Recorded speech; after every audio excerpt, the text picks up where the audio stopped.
الفضل YouTube channel میں آپ کا استقبال ہے۔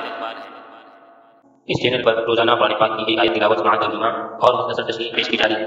ویڈیو اپلوڈ ہونے پر نوٹیفیکیشن پانے کے لیے اس چینل کو سبسکرائب کریں اور بیل آئیکن ضرور دبائیں۔ السلام علیکم ورحمۃ اللہ وبرکاتہ۔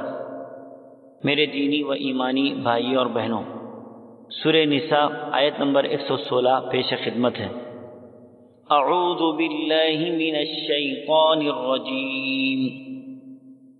ان اللہ لا یغفر ان یشرک به ویغفر ما دون ذلك لمن یشاء ومن یشرک باللہ فقد ضل ضلالا بعیدا۔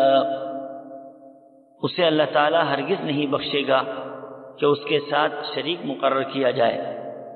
ہاں، شرک کے علاوہ گناہ جس کے چاہے معاف فرما دیتا ہے، اور اللہ کے ساتھ شریک کرنے والا بہت دور کی گمراہی میں جا پڑا۔ حضرات، شرک کی حقیقت یہ ہے کہ آدمی اللہ تعالیٰ کے سوا کسی دوسری مخلوق کو عبادت یا محبت و تعظیم میں اللہ تعالیٰ کے برابر سمجھے، اور اللہ تعالیٰ کی مخصوص صفات خالق، رازق، قادر مطلق یا عالم الغیب والشہادہ، ان صفات میں کسی مخلوق کو اللہ کے برابر سمجھنا یہ شرک ہے۔ یہی سوچ اور عقیدہ انتہائی غلط ہے، اور اللہ کو یہ چیز انتہائی ناپسندیدہ ہے۔ کفار و مشرکین الگ الگ قسم کا عقیدہ رکھتے تھے۔ یہود و نصارہ نے اپنے اپنے انبیاء کو خدا کا بیٹا قرار دیا، بعض کفار نے فرشتوں کو بیٹیاں قرار دیا، بعضوں نے حضرت مریم کو خدا کی بیوی قرار دیا وغیرہ۔ اس طرح کائنات کے تصرف میں بعض لوگوں نے خدا کا شریک کیا۔